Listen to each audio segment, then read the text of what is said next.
Mi suegra me humillaba diariamente diciendo, eres una inútil que no merece a mi hijo.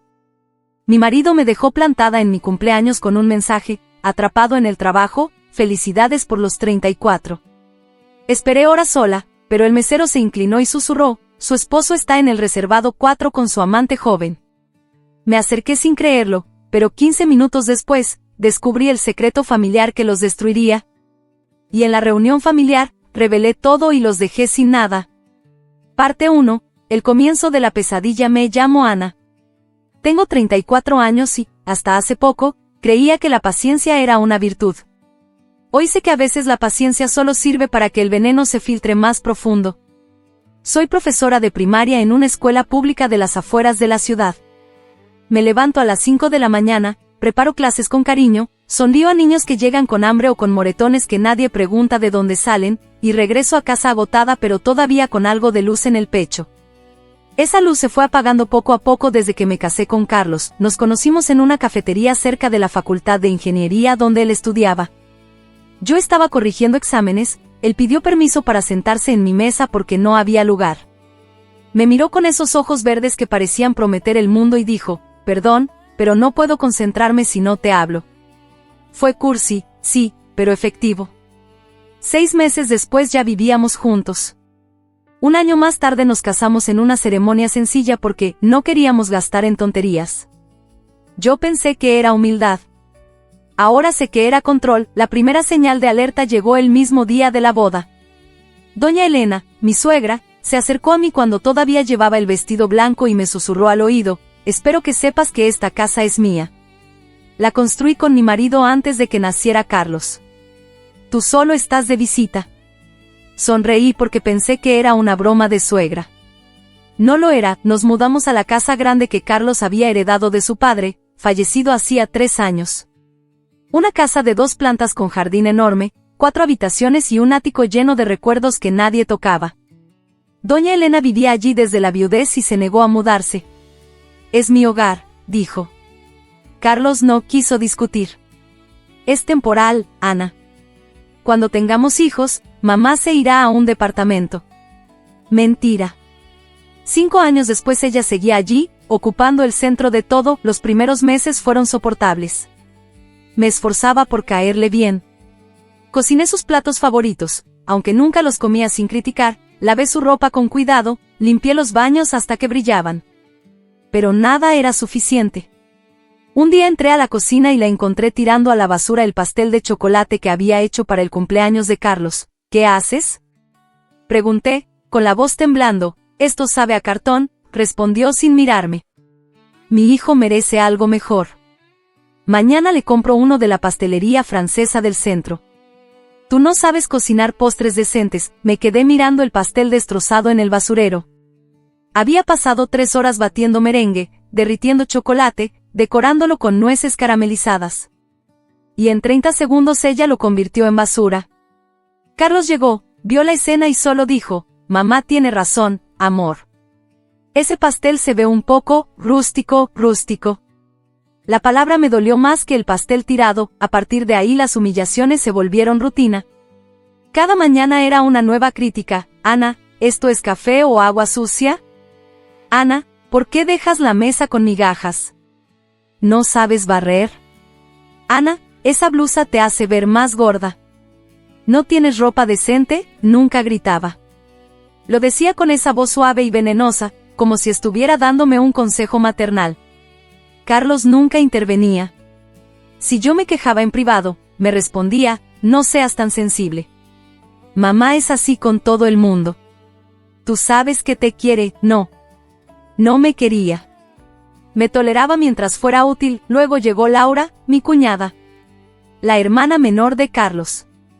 38 años, divorciada, sin hijos, viviendo de la pensión que le dejó su exmarido y de préstamos que nunca devolvía. Venía a la casa casi todos los días. Se sentaba en el sofá con el celular en la mano, pedía café, comentaba mi ropa, mi peinado, mi forma de caminar. Ana, ¿cuándo vas a teñirte el pelo? Se te ve muy apagado. Ana, ¿no te cansas de usar siempre lo mismo? Pareces maestra de pueblo, y cuando yo intentaba defenderme, doña Elena intervenía, Laura solo te está ayudando a mejorar. Deberías agradecerle, Mateo, el hijo de Carlos de su primer matrimonio, completaba el cuadro. 15 años, alto, flaco, con los mismos ojos verdes de su padre pero llenos de desprecio. Su madre había muerto cuando él tenía 7 años y desde entonces vivía entre la casa de doña Elena y la nuestra. Me veía como la intrusa que le había robado el lugar a su madre. Nunca me llamó Ana. Siempre, la otra, oh, tú, tráeme agua. Tú, lava mi camiseta de fútbol. Tú, ¿por qué tocas mis cosas? Esa habitación era de mi mamá. Si yo respondía con firmeza, doña Elena lo defendía. Pobrecito, ha sufrido tanto. Tú no entiendes lo que es perder a una madre de verdad. Yo también había perdido a mi madre a los 16 años. Cáncer. Pero eso no importaba. Solo importaba el sufrimiento de ellos. Trabajaba 12 horas al día entre clases, correcciones y reuniones de padres. Llegaba a casa a las 7 de la tarde, preparaba cena para 5 personas, porque Laura siempre se quedaba, lavaba platos, planchaba uniformes y aún así escuchaba, Ana, ¿por qué tardaste tanto? La casa está hecha un desastre. Un día exploté. Era viernes, había tenido una inspección en la escuela, los niños estaban hiperactivos y yo había llegado con migraña. Entré a la cocina y vi que doña Elena había tirado la comida que dejé preparada porque no le gustaba el olor a ajo. Me temblaron las manos. ¿Por qué haces esto? Pregunté en voz baja. Ella me miró con una sonrisa helada. Porque puedo. ¿Y por qué mi hijo merece algo mejor que una mujer que no sabe ni cocinar? Carlos entró en ese momento. ¿Qué pasa? Preguntó, como si no viera nada. Tu madre tiró la cena, respondí. Él suspiró. Ana, no dramatices. Mañana compramos pizza, y se fue al living a ver fútbol con Mateo. Esa noche lloré en la ducha hasta que el agua se puso fría. Me miré al espejo y me dije, no puede seguir así. Pero aún no sabía cómo salir. Luego llegó mi cumpleaños número 34, había planeado todo. Reservé mesa en La Toscana, el restaurante italiano que siempre me había gustado. Me compré un vestido rojo sencillo pero elegante, me depilé, me maquillé con cuidado. Quería sentirme bonita por una vez. Le dije a Carlos con semanas de anticipación, mi amor, el sábado es mi cumpleaños. ¿Podemos salir solos? Solo nosotros dos. Él sonrió y me besó la frente. Claro, preciosa. Te lo mereces. El sábado llegó. Me puse el vestido, perfume, tacones. A las 7 en punto estaba sentada en la mesa del restaurante, mirando la puerta. A las 7:30 llegó un mensaje, atrapado en el trabajo, amor. Felicidades por los 34. Te amo. Llego tarde, espérame, esperé. Pedí una copa de vino tinto. Luego otra. A las 9 de la noche el mesero, un chico joven y amable llamado Pedro, se acercó con cara de pena. Señora, ¿desea pedir algo más? Su mesa está reservada hasta las 10, le dije que sí, que esperaría un poco más. A las 10 menos cuarto, cuando ya casi no quedaba nadie, Pedro se acercó de nuevo, se inclinó y susurró, disculpe la intromisión, pero su esposo está en el reservado número 4. No está solo, el corazón se me detuvo, como dice, está con una chica joven. Llevan horas allí. Pensé que debía saberlo, sentí que el suelo se abría debajo de mí. Me levanté despacio, como en cámara lenta. Caminé hacia el reservado 4. La cortina estaba entreabierta. Miré, Carlos estaba allí. Reía. Tenía la mano en la cintura de una chica de 20 y tantos años, rubia, con labios rojos y un vestido negro ajustado. Ella le besaba el cuello. Él le decía algo al oído y los dos reían. En su dedo anular izquierdo brillaba un anillo que no era el de casado. Era uno de compromiso. Me quedé paralizada. No entré. No grité. Solo tomé una foto con el celular, con zoom, sin flash. Luego volví a mi mesa, pagué la cuenta con manos temblorosas y salí del restaurante, caminé hasta el auto. Me senté. No lloré. No podía. Solo sentía una rabia fría, profunda, que nunca había sentido antes. Esa noche, cuando llegué a casa, doña Elena estaba en el sillón viendo televisión, y... ¿Dónde está mi hijo? Preguntó sin mirarme. No sé, respondí. Pregúntale a él. Subí a mi habitación, cerré la puerta con llave y me senté en la cama. Abrí la foto. La amplié. Vi la sonrisa de Carlos. Vi el anillo. Vi la felicidad que nunca me había dado a mí, y en ese momento lo entendí todo. No era solo una aventura, era un plan. Doña Elena lo sabía. Laura lo sabía. Mateo probablemente lo sabía, y yo era la que sobraba, pero ya no iba a sobrar en silencio. Guardé la foto. Apagué la luz, y por primera vez en años, sonreí en la oscuridad, porque acababa de decidir que iba a destruirlos, a todos. Parte 2. Las humillaciones diarias después de aquella noche en el restaurante. Algo dentro de mí se rompió definitivamente. No fue un llanto descontrolado ni una crisis de gritos. Fue algo más frío, más calculado, una certeza absoluta de que ya no iba a seguir siendo la víctima silenciosa de esa familia. Pero para destruirlos, primero tenía que sobrevivirlos. Y sobrevivir significaba fingir que nada había cambiado. Al día siguiente, domingo, me levanté temprano como siempre. Preparé el desayuno, huevos revueltos, tostadas, jugo de naranja recién exprimido, café fuerte. Lo hice con la misma precisión de siempre, como si la foto que tenía guardada en mi celular no existiera, como si no hubiera visto a mi marido besando a otra mujer mientras yo esperaba sola con un vestido rojo que ahora colgaba como un trapo en el armario. Doña Elena bajó primero. Entró a la cocina con su bata de satén color crema, el pelo perfectamente peinado aunque apenas eran las 7 de la mañana. Miró la mesa y torció la boca. ¿Esto es todo lo que preparaste?, dijo, como si hubiera esperado caviar y champán. Parece comida de hospital. Respiré hondo. Buenos días, suegra. ¿Quieres que te prepare algo más? No. Ya sé que no sabes hacer nada bien. Se sentó y empujó el plato de huevos con la punta del tenedor. Demasiado sal. Siempre pones demasiada sal. ¿O es que quieres matarnos de hipertensión? Carlos bajó minutos después, con el pelo revuelto y cara de quien había dormido poco, o muy bien en otro lugar. Me dio un beso rápido en la mejilla, como si fuera un trámite. Buenos días, amor. Huele rico. Doña Elena soltó una risita seca. Rico para quien no tenga paladar, hijo. Mateo apareció arrastrando los pies, con auriculares puestos y la camiseta del equipo de fútbol que Carlos le había comprado la semana pasada. Ni me miró. Se sentó, tomó el celular y empezó a desplazarse mientras comía con una mano. Laura llegó a las 9, como si la casa fuera suya. Entró sin tocar el timbre, con una bolsa de supermercado en la mano. Traje croissants, porque sé que aquí nadie sabe comprar pan decente, anunció, dejando la bolsa en la mesa como si fuera un regalo real. Ana, ponlos en un plato bonito. Sí, obedecí. Saqué un plato de porcelana fina que doña Elena guardaba para visitas importantes y dispuse los croissants. Mientras lo hacía, Laura se acercó y me miró de arriba a abajo. «Ay, Ana, ¿ese pijama es nuevo? Parece de los que regalan en los refugios». Doña Elena soltó una carcajada. «Laura, no seas mala. Ana hace lo que puede con lo que tiene». Me quedé quieta, con el plato en las manos. Sentí como la sangre me subía a la cara, pero no dije nada.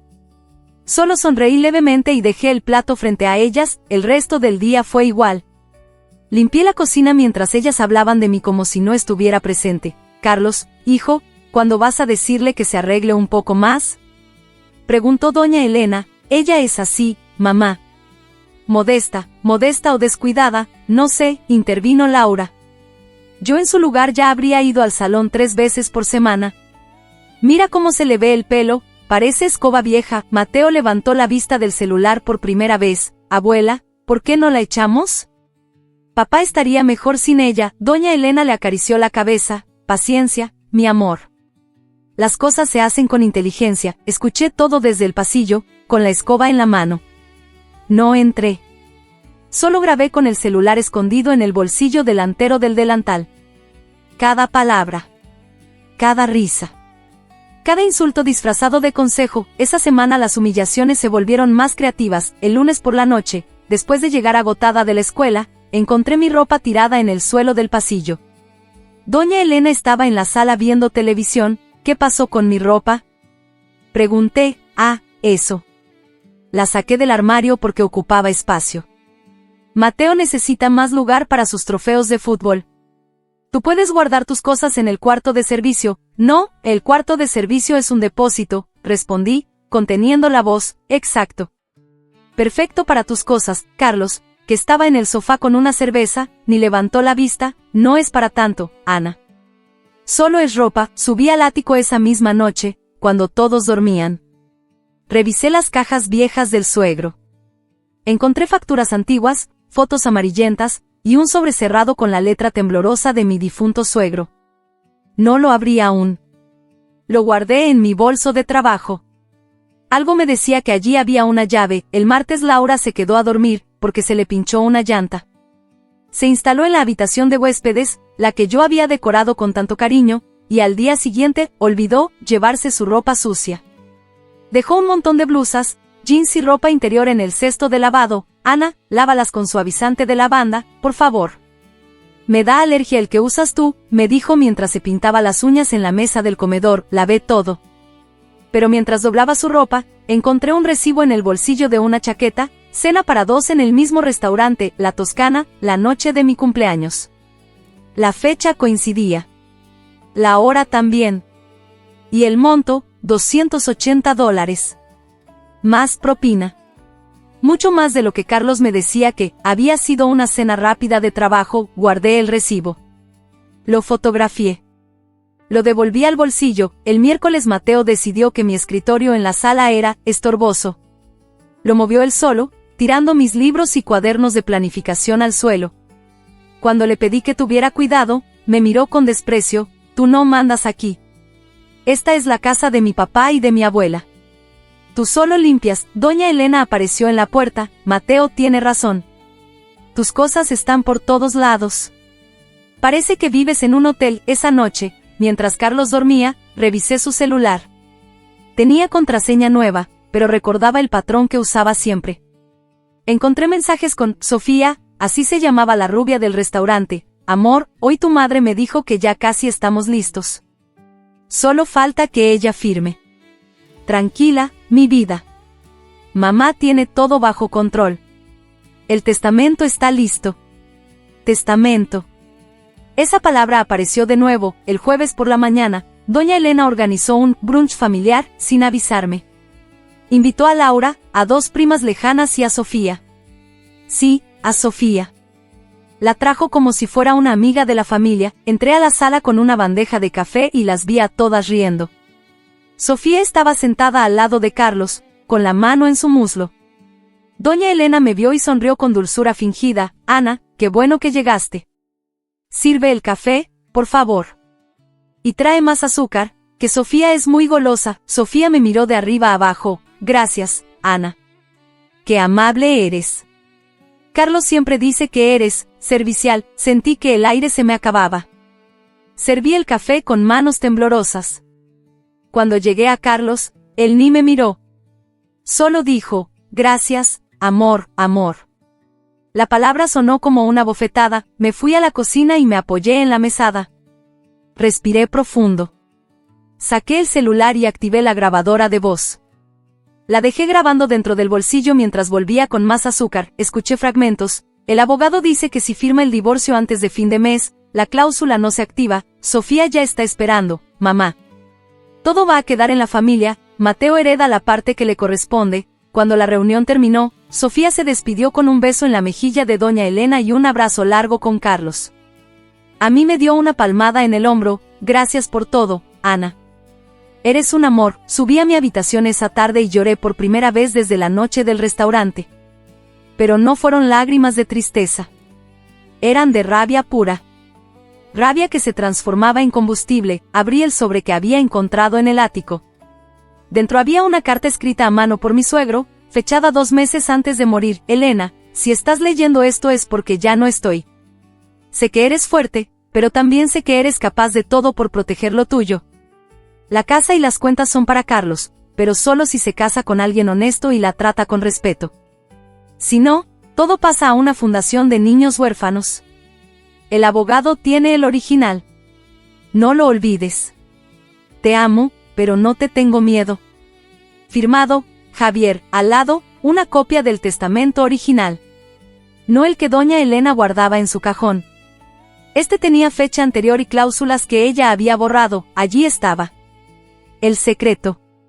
la llave, guardé todo en una caja fuerte pequeña que compré en secreto y escondí debajo de una tabla suelta en el piso del armario. Esa noche, mientras todos dormían, me senté en la cama con el celular en la mano. Revisé las grabaciones, las fotos, los recibos, el testamento, y sonreí, porque ya no era solo una mujer herida, era una mujer armada. Parte 3. Las traiciones se acumulan. Los días siguientes a la reunión familiar, con Sofía fueron como caminar sobre vidrios rotos. Cada paso dolía, pero no podía permitirme sangrar en voz alta. Fingía normalidad con una precisión casi teatral. Sonreía cuando doña Elena entraba a la cocina, respondía, sí, suegra, a sus órdenes, lavaba los platos mientras escuchaba sus comentarios venenosos. Pero por dentro, cada palabra que salía de su boca se convertía en munición. Cada mirada de desprecio, cada risa compartida con Laura o con Carlos, cada Ana, haz esto, de Mateo, todo lo archivaba en mi mente como evidencia. Empecé a llevar un diario secreto. No en papel, eso era demasiado arriesgado, sino en una app protegida con contraseña doble en mi celular. Allí anotaba fechas, horas, frases exactas. 12 de octubre, 19:45. Doña Elena, Carlos, esa mujer no va a durar. Sofía ya está lista para entrar. Laura ríe y agrega, y con el bebé en camino, ni siquiera va a poder pelear. Sí, el bebé. Sofía estaba embarazada. Lo supe esa misma semana cuando la vi llegar con una bolsa de farmacia y doña Elena le acarició la barriga como si ya fuera su nieto legítimo. Carlos seguía durmiendo en nuestra cama, pero era como compartirla con un extraño. Me tocaba de noche solo por rutina, y yo me dejaba, no porque lo deseara, sino porque necesitaba que creyera que todo seguía igual. Mientras él dormía, yo revisaba su celular. Encontré fotos de ecografías enviadas por Sofía con mensajes como, mira cómo late nuestro pequeño. Tu mamá ya eligió el nombre, Javier, como tu papá. Javier. El nombre del suegro. El mismo que había escrito aquella carta que ahora guardaba yo bajo llave. El viernes por la tarde, Laura se presentó con una maleta pequeña. Me quedo unos días, anunció. Mi departamento tiene goteras y el casero es un inútil. Doña Elena la abrazó como si fuera su hija predilecta. Claro, mi amor. Esta es tu casa. Ana, prepara la habitación de huéspedes. Y cambia las sábanas, que las últimas que pusiste olían raro. Obedecí. Mientras doblaba las sábanas nuevas, encontré en el cajón de la mesita de noche una carpeta con documentos. No era mía. Era de Laura. Facturas de transferencias bancarias desde una cuenta que no reconocía. Todas firmadas por doña Elena.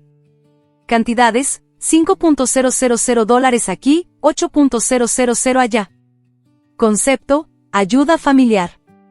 Fechas que coincidían con los meses en que Carlos me decía que estábamos apretados de dinero y que por eso no podíamos viajar, ni cambiar el auto viejo, ni siquiera pintar la casa. Fotografié cada página. Mis manos temblaban, pero no de miedo. De furia contenida. Esa noche, durante la cena, doña Elena decidió que era momento de hablar claro. Ana, empezó, clavándome la mirada mientras cortaba su filete, ya es hora de que entiendas tu lugar. Carlos necesita una mujer que lo impulse, no que lo frene. Sofía es educada, viene de buena familia, sabe moverse en sociedad. Tú, bueno, eres maestra de niños pobres. No es lo mismo. Carlos bajó la vista al plato. No dijo nada. Laura soltó una risita, y con el bebé en camino, la familia va a crecer de verdad. Mateo levantó la cabeza. ¿Bebé? ¿De quién? Doña Elena le sonrió con dulzura. De tu papá y Sofía, mi cielo. Vas a tener un hermanito. Mateo me miró con una mezcla de sorpresa y satisfacción. Entonces si te vas, ¿no? Me dijo directamente. Yo tragué saliva, pero mantuve la voz calmada. ¿Y qué pasa con el testamento de tu abuelo? Pregunté, como si fuera una curiosidad inocente. Silencio absoluto. Doña Elena dejó el tenedor con fuerza. ¿Qué sabes tú del testamento? Nada, mentí. Solo recuerdo que tu marido siempre decía que quería que la familia estuviera unida. Ella entrecerró los ojos. No te metas en cosas que no entiendes, pero yo ya había entendido demasiado. El sábado por la mañana salí a hacer compras. En realidad fui a una fotocopiadora lejos de casa y saqué copias de todo, la carta del suegro, el testamento original, las transferencias bancarias de Laura, las fotos del restaurante, los mensajes de Sofía.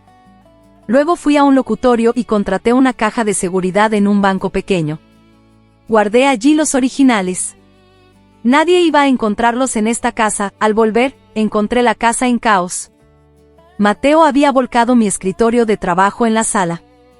Mis cuadernos de planificación, mis libros de pedagogía, mis diplomas enmarcados, todo en el suelo. ¿Qué pasó aquí?, pregunté. Mateo se encogió de hombros. Estorbaba. Abuela dijo que podía usar el espacio para mi consola nueva. Doña Elena apareció en la puerta. Exacto. Tus cosas son un estorbo. Límpialo todo y guárdalo en el ático. O mejor, llévatelo. Ya es hora de que empieces a buscar otro lugar. Carlos entró en ese momento, con el teléfono en la mano. ¿Qué pasa?, preguntó, como siempre fingiendo sorpresa. Nada, hijo, dijo doña Elena. Solo estamos organizando la casa para cuando llegue Sofía. Carlos me miró por fin. Por un segundo creí ver culpa en sus ojos. Pero fue solo un segundo. Ana, empezó. No digas nada, lo interrumpí. Ya entendí. Subí al ático esa tarde, sola. Revisé más cajas. Encontré una carpeta amarilla con el membrete de un laboratorio de ADN. Dentro, un resultado fechado hacía 10 años. Nombre del menor, Mateo.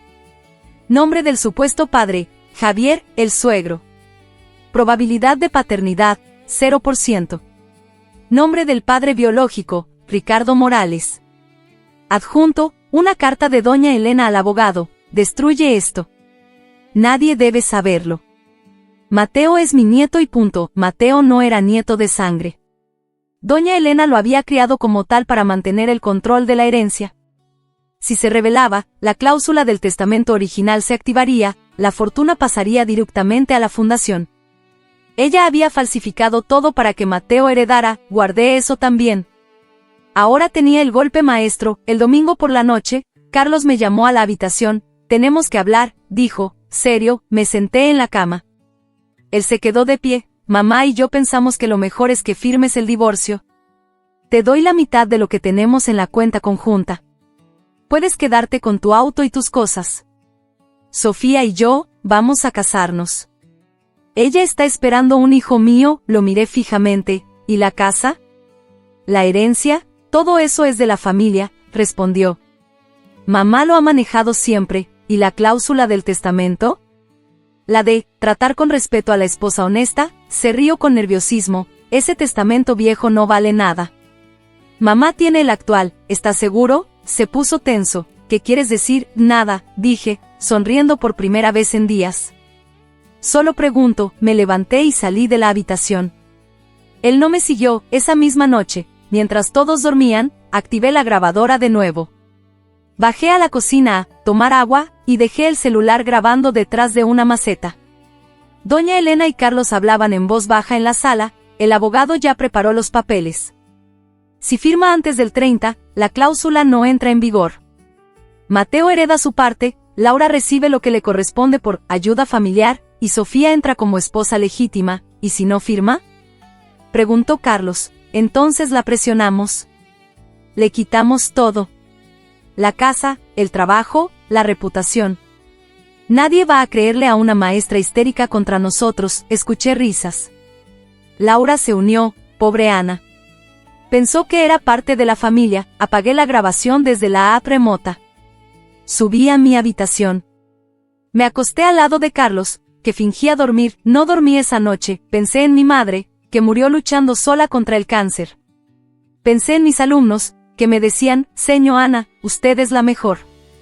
Pensé en mí misma, la mujer que había soportado años de humillaciones por amor, y decidí que el amor se había acabado, quedaba la justicia y la venganza. Al amanecer, mientras el sol entraba por la ventana, escribí en mi diario secreto una sola línea: quedan 18 días para el 30. Es tiempo de preparar la trampa. Parte 4. Las descubiertas profundas. Los días que siguieron a esa conversación grabada en la cocina fueron los más peligrosos de mi vida.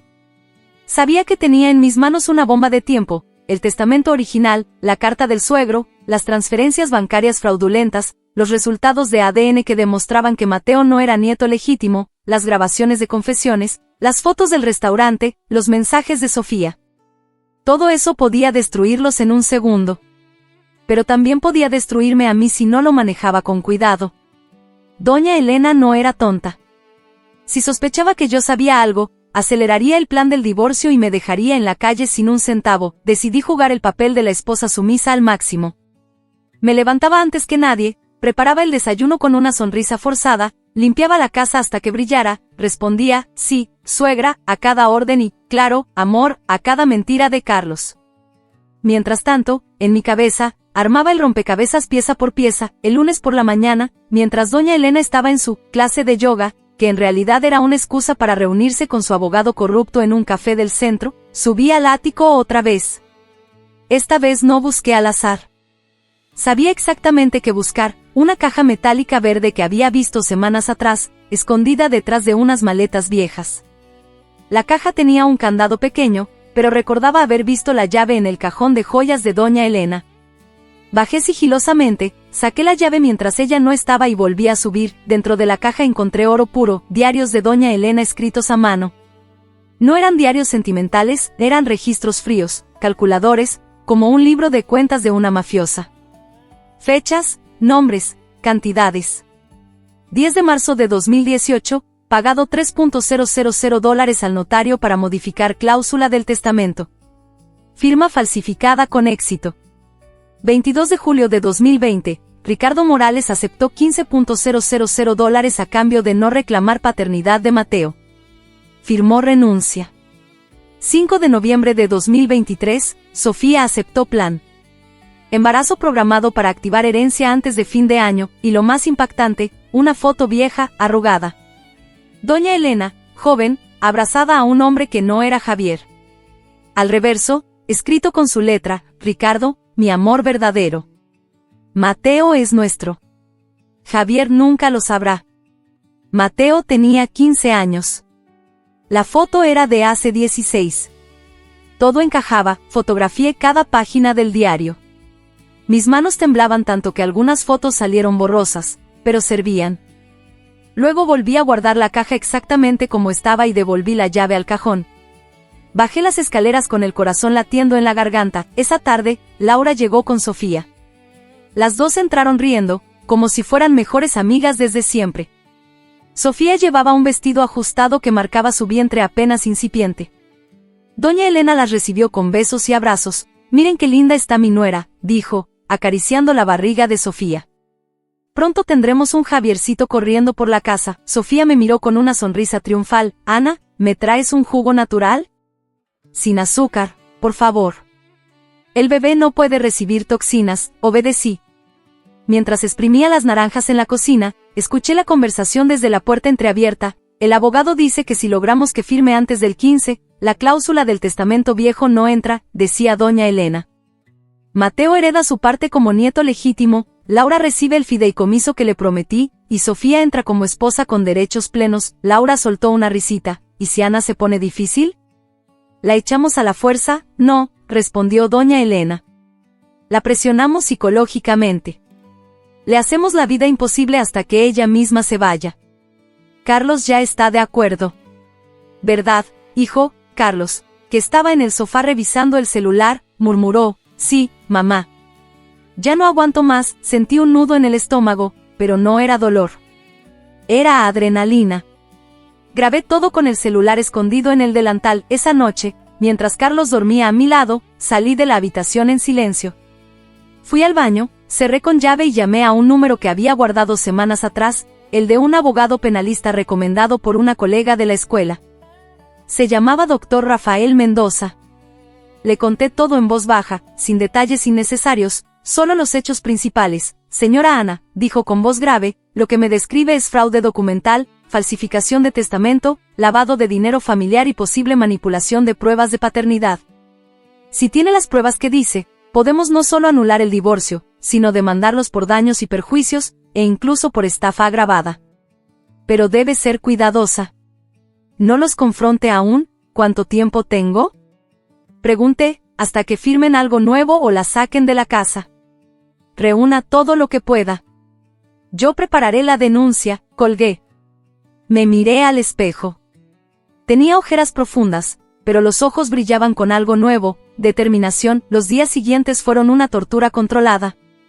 Doña Elena intensificó los ataques. El martes me obligó a lavar las cortinas de toda la casa a mano porque la lavadora las arruina. Pasé 6 horas con las manos en agua fría y jabón. Cuando terminé, ella las miró y dijo, quedaron mal. Vuelve a empezar. No lo hice.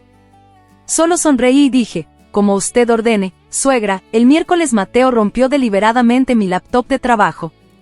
La dejó caer, accidentalmente, desde la mesa. Ups, dijo, sin remordimiento. Era vieja. Doña Elena intervino antes de que yo pudiera responder, no llores por eso, Ana. Carlos te comprará una nueva, cuando tenga tiempo. Carlos ni siquiera levantó la vista del periódico. El jueves Sofía se instaló en la casa, temporalmente, porque su departamento tiene humedad. Ocupó la habitación de huéspedes que Laura había dejado libre. Trajo maletas llenas de ropa de marca y empezó a dar órdenes como si ya fuera la dueña. Ana, lava mis blusas con agua fría. No uses blanqueador. Y prepara la cena sin ajo, me da acidez. Doña Elena la respaldaba en todo. Escucha a Sofía, Ana. Ella sabe lo que es bueno para la familia. Esa noche, durante la cena, Mateo preguntó inocentemente, «Papá, ¿cuándo se va la otra?» Carlos miró a doña Elena antes de responder, «Pronto, hijo». Muy pronto. Yo comí en silencio, pero por dentro contaba los días. Quedaban 12 para el 30, el viernes encontré algo que no esperaba. Mientras limpiaba el armario de doña Elena, una tarea que me imponía cada semana para humillarme, vi un sobre pegado en la parte trasera con cinta adhesiva. Lo abrí con cuidado. Dentro había un test de embarazo positivo de Sofía, fechado hacía 3 meses, y una nota escrita por doña Elena, perfecto. El timín es ideal. Carlos ya aceptó casarse antes de que nazca. La herencia quedará asegurada. Fotografié todo y lo devolví exactamente igual. El sábado por la mañana, doña Elena organizó una reunión de familia importante. Invitó a Laura, a Sofía, a Carlos y a Mateo. A mí me ordenó servir el café y luego quedarme en la cocina, que esto es conversación de adultos. Me quedé en la puerta, grabando de nuevo. El notario viene el lunes, decía doña Elena. Trae los papeles nuevos. Ana firma o la demandamos por abandono de hogar. Carlos, tú le dices que si no firma, perdemos la casa por deudas que inventaremos. Sofía rió, pobre. Pensó que era para siempre. Laura agregó, y yo por fin podré comprar mi departamento en la playa con lo que me toca. Mateo solo dijo, quiero mi cuarto de juegos grande. Carlos suspiró, está bien. Hagámoslo. Salí de la cocina antes de que me vieran. Subí a mi habitación y me senté en la cama. Abrí mi diario secreto y escribí, día 18. Todo listo. Solo falta el golpe final. El lunes será su último día de paz. Bajé la mirada a la caja fuerte pequeña que tenía escondida. Dentro estaban todas las pruebas, originales, copias, grabaciones transferidas a una memoria USB, fotos en la nube con copia de seguridad en otro servidor. Ya no era una mujer asustada, era una mujer que había despertado. Y cuando despertara del todo, ellos no tendrían dónde esconderse. Parte 5. La tensión al máximo. El lunes amaneció con un cielo gris que parecía reflejar el peso que llevaba dentro del pecho. Quedaban solo 10 días para el 30, la fecha límite que doña Elena y su abogado corrupto habían fijado para que yo firmara el divorcio y renunciara a cualquier reclamo. Cada hora que pasaba se sentía como una cuenta regresiva hacia una explosión que solo yo sabía que iba a ocurrir, pero en la dirección opuesta a la que ellos esperaban. Me levanté a las 5, como siempre. Preparé el café exactamente como a doña Elena le gustaba, fuerte, sin azúcar, en su taza de porcelana china que nadie más podía tocar. Mientras el agua hervía, repasé mentalmente el plan que había armado durante las noches de insomnio. El doctor Mendoza me había enviado por correo seguro una lista de pasos precisos: no confrontar aún, no revelar nada, seguir recolectando pruebas y, sobre todo, no firmar absolutamente nada. También me recomendó instalar una cámara pequeña en la sala, una de esas que parecen cargadores USB, para grabar las reuniones clave. La compré en línea con una tarjeta prepago y la instalé esa misma mañana, oculta detrás de un jarrón alto en la repisa. Carlos bajó primero. Vestía traje, como si tuviera una reunión importante. Me dio un beso mecánico en la frente. Hoy es un día largo, amor. ¿No me esperes para cenar, otra cena de trabajo? Pregunté con voz neutra, sirviéndole el café. Él dudó un segundo, pero sonrió, sí. Con clientes importantes, asentí. Sabía que no eran clientes. Era Sofía. La había visto mandarle mensajes la noche anterior: nos vemos a las 8 en el mismo lugar. Trae el anillo nuevo. El anillo nuevo. Uno que yo nunca había visto. Doña Elena bajó poco después, con su bata de satén y el pelo impecable. Miró la mesa y torció la boca. Ana, el pan está duro. ¿No sabes guardar el pan en una bolsa cerrada? Lo siento, suegra. Lo cambio ahora mismo, no te molestes. Ya perdí el apetito. Se sentó y empezó a hojear su tablet. Hoy viene el notario a las 4. Tú te quedas en tu habitación. ¿Esto no es para ti, el notario?, pregunté, fingiendo sorpresa. Ella me miró con desprecio. Asuntos de familia. No te incumbe. Mateo bajó arrastrando los pies, con el uniforme del colegio arrugado. Abuela, ¿puedo quedarme hoy en casa? Me duele la cabeza. Doña Elena le acarició el pelo. Claro, mi amor. Quédate. Ana te prepara algo ligero. Laura llegó a las 10, como si la casa fuera una extensión de su departamento. Traía una maleta nueva y varias bolsas de compras. Compré cosas para el bebé, anunció, emocionada. Ropitas, pañales, un móvil musical. Sofía va a estar encantada. Doña Elena aplaudió. Qué buena nuera voy a tener. Ana, ve preparando la habitación grande del segundo piso. La de la vista al jardín. Esa será para Sofía y el bebé, asentí y subí. Mientras movía mis cosas de esa habitación, la que había sido mía durante 5 años, encontré una caja pequeña en el fondo del armario. Era mía, fotos de mi boda, cartas de mi madre, el collar que me regaló antes de morir. Alguien la había escondido allí. La saqué y la llevé a mi nuevo cuarto, una habitación pequeña del fondo, con una cama individual y una ventana que daba al patio trasero. Doña Elena la llamaba la habitación de servicio. Ahora era mía. Mientras ordenaba, activé la cámara USB desde mi celular. El ángulo era perfecto, captaba toda la sala, el sofá donde se reunían, la mesa del comedor. Grabación continua, con audio. Todo se guardaba en la nube encriptada. A las 4 llegó el notario. Un hombre de unos 60 años, traje gris, maletín negro. Lo reconocí de las fotos que había visto en los diarios de Doña Elena. Se llamaba Dr. Humberto Vargas. El mismo que había falsificado firmas años atrás. Se sentaron en la sala. Yo me quedé en la cocina, puerta entreabierta, escuchando. Señora Elena, dijo el notario con voz grave, traigo los documentos actualizados. El divorcio express está listo. Si la señora Ana firma hoy, todo queda limpio, renuncia a la herencia, a la casa, a cualquier reclamo sobre cuentas conjuntas. Carlos recupera el control total. Doña Elena sonrió, y la cláusula del testamento viejo queda anulada totalmente. Con el divorcio firmado antes del 30, la herencia pasa directamente a Carlos como único heredero legítimo. Mateo se mantiene como nieto reconocido, Laura recibe su fideicomiso, y la futura señora Sofía entra con derechos plenos. Carlos intervino, y si no firma, entonces iniciamos el proceso judicial por abandono de hogar y alienación de afecto. Podemos alegar que ella abandonó el núcleo familiar. Es más largo, pero ganamos igual. Doña Elena soltó una risa seca, no va a resistir mucho más. Ya está rota. Sofía llegó a las 5. Entró como dueña, besó a Doña Elena en la mejilla y se sentó al lado de Carlos, mano en su rodilla. Hola, familia, dijo con voz melosa.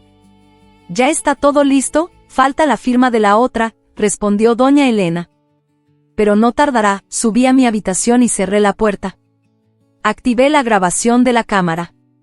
Todo estaba capturado, nombres, fechas, planes explícitos de fraude. Bajé el volumen del celular y me senté en la cama. Mi corazón latía con fuerza, pero no de miedo. De anticipación. Esa noche, durante la cena, la tensión era palpable. Doña Elena me sirvió el plato último, con sobras frías. Come, Ana. No queremos que te desmayes de hambre. ¿Aún nos sirves de algo? Sofía rió, pobrecita. Debe ser duro saber que tu tiempo se acaba. Mateo me miró con desprecio. ¿Cuándo te vas? Quiero mi cuarto de vuelta. Carlos no dijo nada. Solo comió en silencio. Yo sonreí levemente. Pronto sabrán. Doña Elena frunció el ceño. ¿Qué dijiste? Nada, suegra. Solo que pronto sabrán muchas cosas. El silencio cayó como una losa. Nadie se atrevió a preguntar más. Al día siguiente, el martes, llegó el golpe inesperado que no esperaba. Mateo entró a mi habitación sin tocar mientras yo corregía exámenes. Abuela quiere verte abajo, dijo. Bajé. Doña Elena estaba en la sala con una carpeta en la mano. Firma esto, me dijo, extendiendo unos papeles. Es el divorcio amistoso. Te doy $10,000 si te vas. Si no, mañana presentamos la demanda. Y créeme, Ana, no vas a ganar. Miré los papeles. Eran los mismos que el notario había traído. Firmarlos significaba perder todo. Los tomé. Los miré. Luego los devolví. No firmó nada. Doña Elena se puso roja. Como que no firmo. Porque sé más de lo que creen. Carlos se levantó del sofá. ¿Qué sabes tú? Sonreí por primera vez con calma genuina. Todo. El testamento falso. Las transferencias a Laura. El ADN de Mateo. El plan con Sofía. Las grabaciones. Todo. Silencio mortal. Doña Elena se acercó, temblando de rabia. Estás mintiendo. No tienes nada. Saqué mi celular y reproduje un fragmento de audio, su voz diciendo, la cláusula del testamento viejo queda anulada con el divorcio antes del 30. Sus ojos se abrieron como platos. ¿Cómo? No importa cómo, respondí. Lo importante es que si me obligan a firmar, todo esto va a la policía, al juez, a la prensa. Y pierden la herencia. La casa. Todo. Carlos palideció. Ana, no seas loca. No soy loca. Soy la esposa honesta que tu padre mencionó en su testamento. La que merece respeto. Doña Elena intentó recuperar el control. Nadie te va a creer. Eres una histérica, tal vez. Pero las pruebas no mienten. Sofía, que había llegado en ese momento, se quedó en la puerta, pálida. ¿Qué está pasando? Doña Elena la miró. Nada, mi amor. Ana solo está delirando, pero yo ya había ganado la primera batalla. No firmé. Y ellos supieron que el juego había cambiado. Los días siguientes fueron un infierno silencioso. Doña Elena dejó de darme órdenes directas. En cambio, murmuraba insultos cuando pasaba. Carlos dormía en el sofá. Laura se encerraba en su habitación. Mateo me evitaba. Sofía se iba temprano cada día. Yo seguía trabajando, grabando, preparando. Contacté al doctor Mendoza de nuevo. ¿Todo listo?, le dije. Tengo más de lo que imaginaba, entonces preparemos la contrademanda, respondió. El 29 lo citamos a una reunión familiar. Allí soltamos todo. Quedaban 8 días para que el karma llegara, y yo estaba lista para recibirlo con los brazos abiertos. Parte 6. El clímax. La revelación. Los últimos días antes del 29 de octubre fueron como caminar por el borde de un precipicio con los ojos vendados. Cada mirada que intercambiaba con Doña Elena era un duelo silencioso. Ella ya no me daba órdenes directas, en cambio, me observaba desde lejos, como un animal que sabe que la presa está herida pero aún puede morder. Carlos evitaba cruzar palabra conmigo más allá de lo indispensable. Sofía se paseaba por la casa como si ya fuera suya, tocando muebles, reorganizando jarrones, hablando del bebé que cambiará todo. Laura pasaba horas encerrada en su habitación, hablando por teléfono en voz baja. Mateo me lanzaba miradas de odio puro cada vez que me veía. Yo, por mi parte, me convertí en una sombra impecable. Sonreía cuando tenía que sonreír. Preparaba el desayuno con la misma precisión de siempre. Lavaba, planchaba, limpiaba. Pero cada noche, cuando la casa se quedaba en silencio, revisaba las grabaciones de la cámara USB, transfería archivos a la nube, imprimía copias extras que guardaba en la caja de seguridad del banco. El doctor Mendoza me había enviado un mensaje cifrado, todo listo para el 29. Traiga a un testigo neutral. Yo llegaré como amigo de la familia. No revele nada antes. Que crean que ganaron hasta el último segundo. El 28 por la noche, mientras todos dormían, bajé a la sala y dejé una nota en la mesa del comedor, escrita con mi letra clara y calmada. Mañana, 29 de octubre, a las 7 de la tarde, reunión familiar obligatoria en la sala principal. Asistir todos: Doña Elena, Carlos, Laura, Mateo y Sofía. Tema: el futuro de esta familia. No acepto excusas ni ausencias. Ana. Subí a mi habitación sin hacer ruido. Sabía que la encontrarían por la mañana y que el pánico se instalaría como un virus. El 29 amaneció soleado, irónicamente. Preparé el desayuno como si fuera un día cualquiera. café fuerte, tostadas, jugo. Doña Elena bajó primero. Vio la nota en la mesa y se quedó inmóvil. ¿Qué es esto?, preguntó, sosteniendo el papel como si quemara. Una invitación, respondí con voz neutra. A las 7. Todos, ella me miró con ojos entrecerrados. ¿Tú invitando a algo en mi casa? Es la casa de todos, dije. O al menos, lo era hasta ahora. Carlos bajó minutos después. Leyó la nota y palideció. Ana, ¿qué pretendes? Solo hablar, respondí. Como familia, Sofía llegó a mediodía, con una bolsa de regalos para el bebé. Leyó la nota y soltó una risa nerviosa. ¿En serio? ¿La sirvienta organiza reuniones ahora? Doña Elena la calló con una mirada. Vendremos todos, dijo entre dientes. Y acabaremos con esto de una vez. El resto del día fue una tortura de silencio tenso. Nadie me dirigió la palabra. Mateo se encerró en su habitación. Laura fingió estar ocupada con el celular. Carlos salió a resolver un asunto y volvió a las 6, con cara de funeral. A las 7 en punto, la sala estaba llena. Doña Elena sentada en el sillón principal, como una reina en su trono. Carlos a su derecha. Sofía a su izquierda, con la mano protectora sobre la barriga. Laura en el sofá de 2 plazas.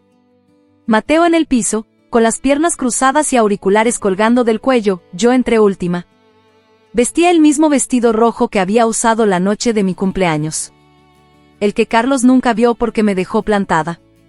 Llevaba un maletín negro pequeño en la mano. Me paré en el centro de la sala, frente a todos. Gracias por venir, dije con voz clara. Doña Elena soltó una risa seca. Habla de una vez, Ana. No tenemos toda la noche. Saqué del maletín una carpeta gruesa. La puse sobre la mesa de centro. Esto, dije, es el futuro que ustedes planearon para mí.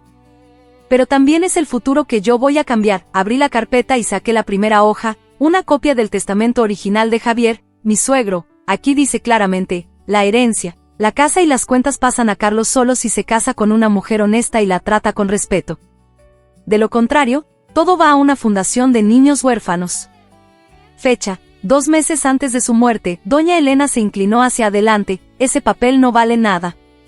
Tenemos uno posterior. Saqué el segundo documento, el testamento falsificado, y este es el que ustedes hicieron modificar. Firmas falsificadas. Cláusulas borradas. Notario, Humberto Vargas. El mismo que vino aquí el lunes. Carlos se puso de pie. Ana, basta. Esto es ridículo. No he terminado, respondí. Saqué la tercera hoja. El resultado de ADN. Mateo no es nieto de Javier. Su padre biológico es Ricardo Morales. Doña Elena pagó $15,000 para que firmara una renuncia. Hay recibos. Hay mensajes. Hay diarios donde lo confiesa todo. Mateo se quitó los auriculares. Sus ojos se abrieron enormes. ¿Qué? Doña Elena intentó levantarse, pero se quedó sentada, pálida. Estás mintiendo. Reproduje el audio desde mi celular. Su voz: Mateo es mi nieto y punto. Nadie debe saberlo. El silencio fue ensordecedor. Saqué más, las transferencias a Laura. Las fotos del restaurante. Los mensajes de Sofía. Las grabaciones de las reuniones donde planeaban sacarme de la casa. Y esto, dije, levantando la memoria USB, es todo lo demás. Copias en la nube. Copias con mi abogado. Copias con la policía, que ya está al tanto. Sofía se levantó de golpe. Esto es una locura. Yo no tengo nada que ver. Tú aceptaste el plan, la interrumpí. Embarazo programado. Casamiento antes del 30. Todo para activar la herencia. Carlos me miró con horror. Ana, ¿qué quieres? Justicia, respondí. Y que paguen. Doña Elena intentó recuperar el control. Nadie te va a creer. Eres una loca. Una maestra de pueblo. En ese momento se abrió la puerta principal. Entró el doctor Rafael Mendoza, con traje oscuro y maletín profesional. Detrás de él, 2 oficiales de policía uniformados. Buenas noches, dijo Mendoza con voz firme. Soy el abogado de la señora Ana. Estos señores son de la Unidad de Delitos Económicos y Falsificación Documental. Doña Elena se derrumbó en el sillón. No pueden. Mendoza sacó una orden judicial. Señora Elena, queda detenida por falsificación de documentos públicos, fraude hereditario y lavado de activos familiares. Señor Carlos, usted es cómplice. Señora Laura, receptora de fondos ilícitos. Señorita Sofía, partícipe en conspiración. Los policías avanzaron. Uno esposó a doña Elena. Ella gritó, suéltenme, esto es mi casa, no por mucho tiempo, respondí. Mateo se puso a llorar. Sofía retrocedió hasta la pared. Carlos me miró, suplicante. Ana, por favor. Somos familia. No, dije. Ustedes nunca fueron mi familia. Yo fui su sirvienta. Su estorbo. Su víctima. Me acerqué a la mesa, tomé la carpeta y la cerré. Se acabó. Mientras los policías sacaban a doña Elena, ella me miró con odio puro. Te vas a arrepentir, inútil. Sonreí por primera vez con libertad. No, suegra. El que se arrepiente es el que pierde todo. Carlos intentó acercarse. Ana, hablemos. No hay nada que hablar, respondí. Firma el divorcio. Renuncia a la herencia.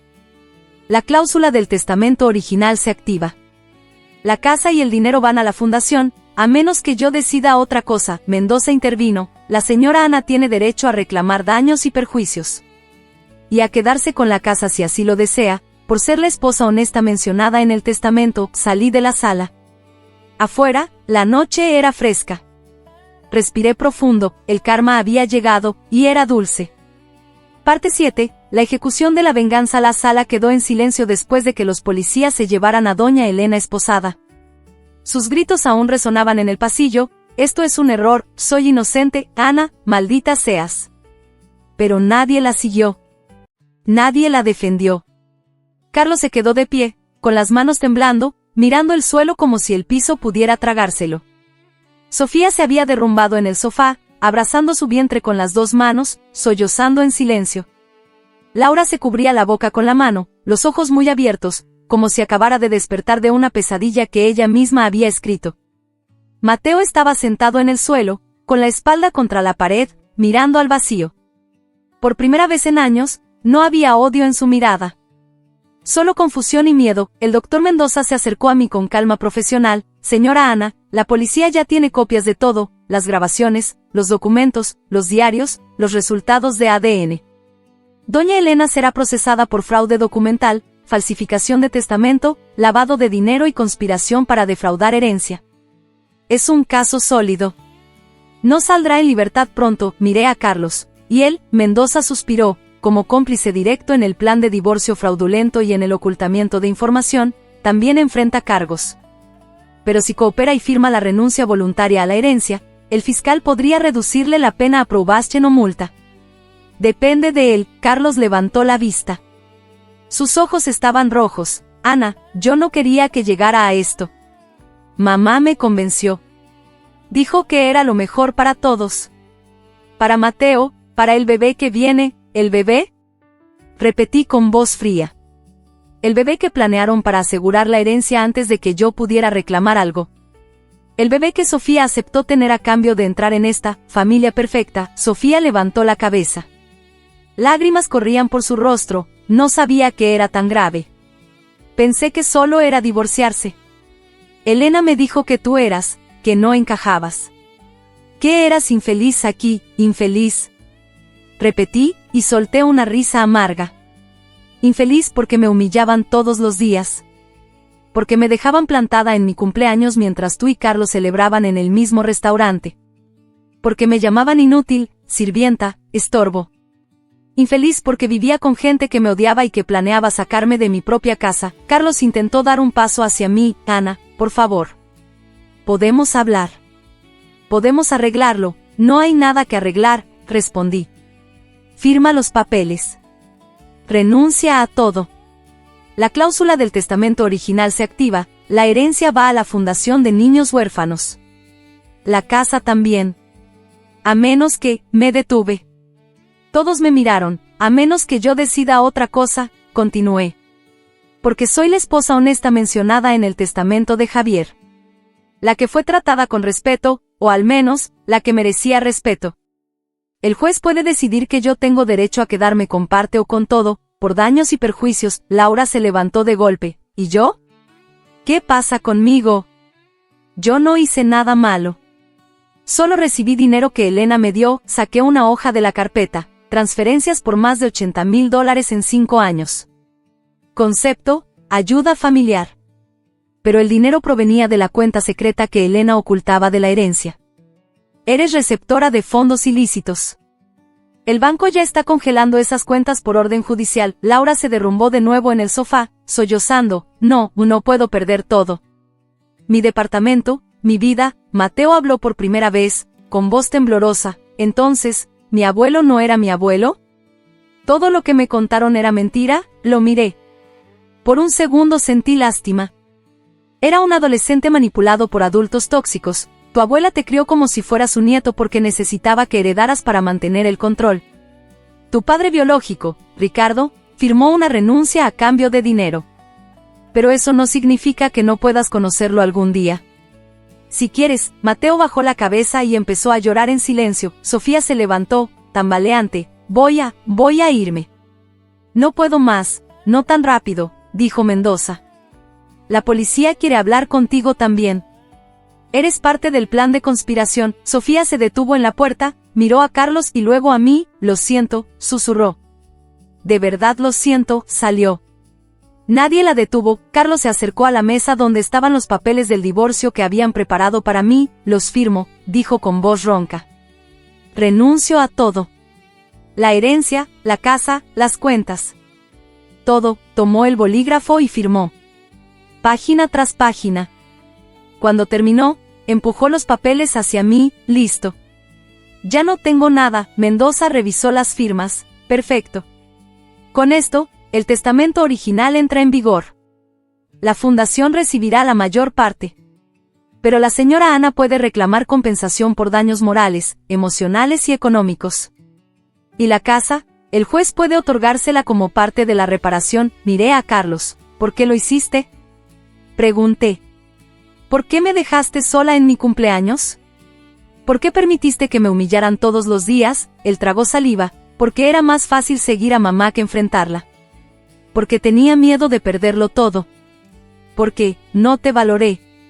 Nunca te valoré, asentí lentamente. Ahora lo perdiste todo de verdad. Me volví hacia Mendoza. Quiero proceder con la demanda civil por daños.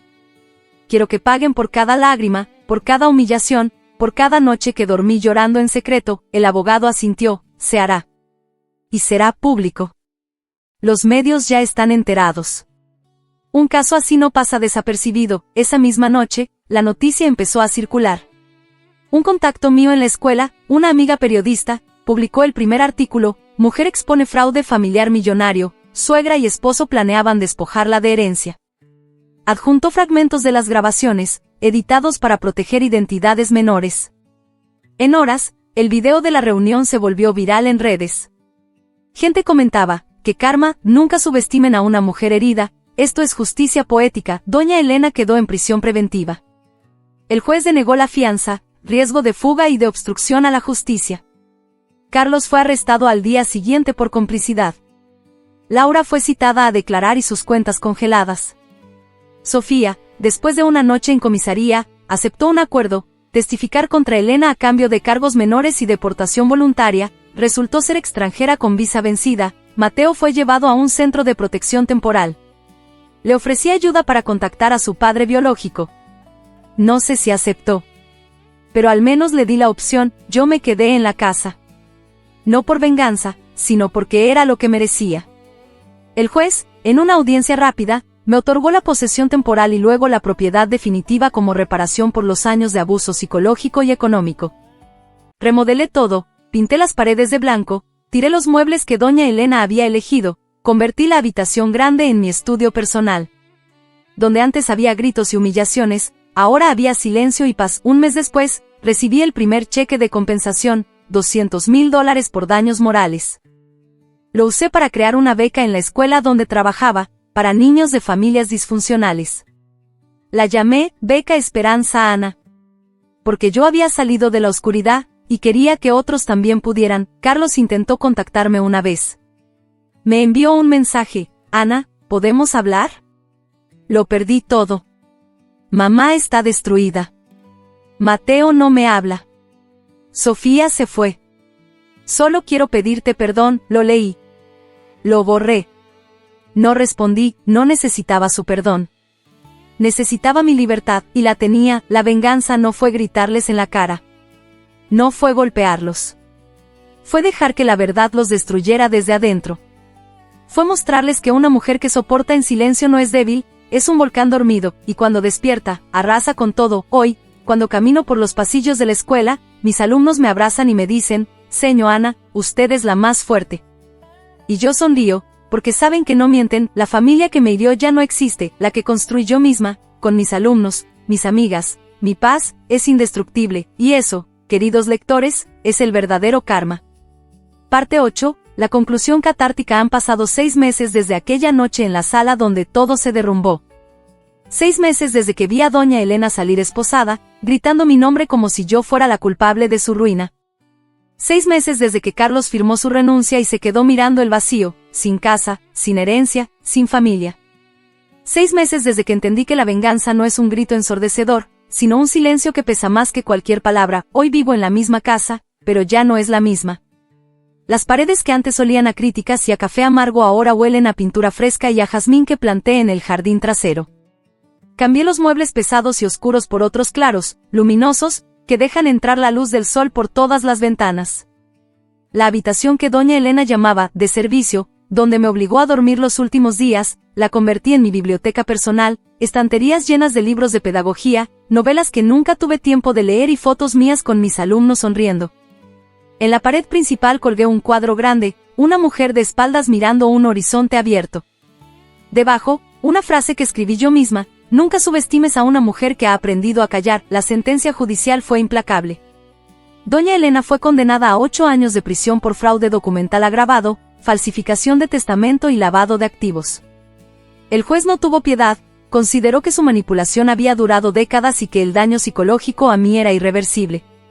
Carlos recibió 3 años de libertad condicional, multa de $50,000 y la obligación de asistir a terapia por violencia psicológica familiar.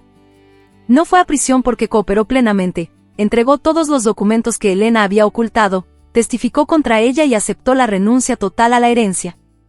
Pero perdió todo lo demás: trabajo, amigos, reputación. La empresa donde trabajaba lo despidió cuando la noticia salió en los medios. Nadie quiere a un gerente que conspira para despojar a su esposa. Laura fue condenada a 2 años de prisión en suspenso y a devolver $75,000 que había recibido ilegalmente. Perdió su departamento, embargado para pagar la deuda, y ahora vive en un alquiler modesto en las afueras, trabajando como cajera en un supermercado. Dice que aprendió la lección, pero nunca me pidió perdón. No lo espero. No lo necesito. Sofía se fue del país antes de que el juicio avanzara demasiado. Aceptó un acuerdo: testificar contra Elena y pagar una multa a cambio de no enfrentar cargos graves. Regresó a su país natal, sola, sin el bebé que tanto habían usado como arma. Un aborto espontáneo a las 12 semanas. Karma, dicen algunos. Yo solo pienso que a veces la vida cierra ciclos de formas que ni siquiera planeamos. Mateo fue el único que me rompió el corazón de verdad. Después de la revelación del ADN, Ricardo Morales, su padre biológico, apareció. Un hombre sencillo, camionero, que había firmado la renuncia por miedo y por dinero, pero que nunca dejó de pensar en el hijo que no crió. Mateo pasó 3 meses en un hogar de acogida mientras se resolvía su situación legal. Yo hablé con él varias veces. No como madre, nunca lo fui, sino como alguien que sabía lo que era sentirse traicionado por los adultos que debían protegerlo. Un día, Mateo vino a la casa. Solo. Sin doña Elena. Sin Carlos. Sin nadie. Tenía 16 años y medio, pero parecía de 12. Quiero pedirte perdón, dijo en la puerta, con la voz quebrada. Por todo lo que te dije. Por romper tus cosas.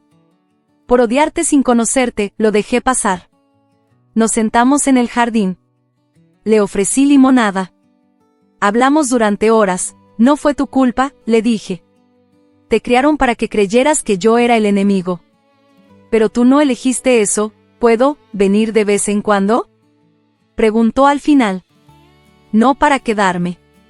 Solo para hablar. O para ayudarte con el jardín.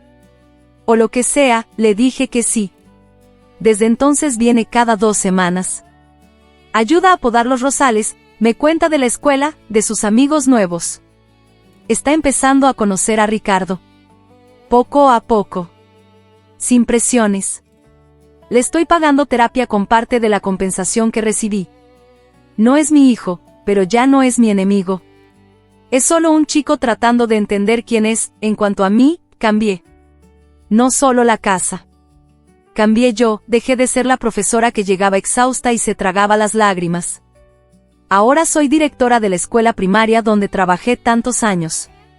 El ascenso llegó después de que el caso se hizo público. La junta directiva dijo que necesitaban alguien con resiliencia demostrada. Acepté. Creé la beca Esperanza Ana, financiada con parte de la compensación económica. Ayuda a niños de familias disfuncionales, uniformes, útiles, apoyo psicológico, incluso talleres para padres. Cada mes recibo cartas de madres que me dicen, gracias por mostrar que se puede salir. Y yo lloro en silencio, porque sé que no solo salí. Renací. La herencia no fue tan grande como doña Elena la pintaba. Después de pagar multas, devoluciones y reparaciones, quedó suficiente para la Fundación de Niños Huérfanos, tal como quería Javier, y para mí. Vendí una parte de las acciones que Elena había ocultado y doné la mitad a refugios para mujeres víctimas de violencia psicológica. La otra mitad la invertí, un fondo para mi jubilación, viajes que siempre soñé, una cuenta para Mateo cuando cumpla 18. Una tarde, mientras caminaba por el jardín, recibí un mensaje de Carlos. Era el primero en meses. Ana, no espero que me perdones. Solo quiero que sepas que estoy en terapia. Estoy solo.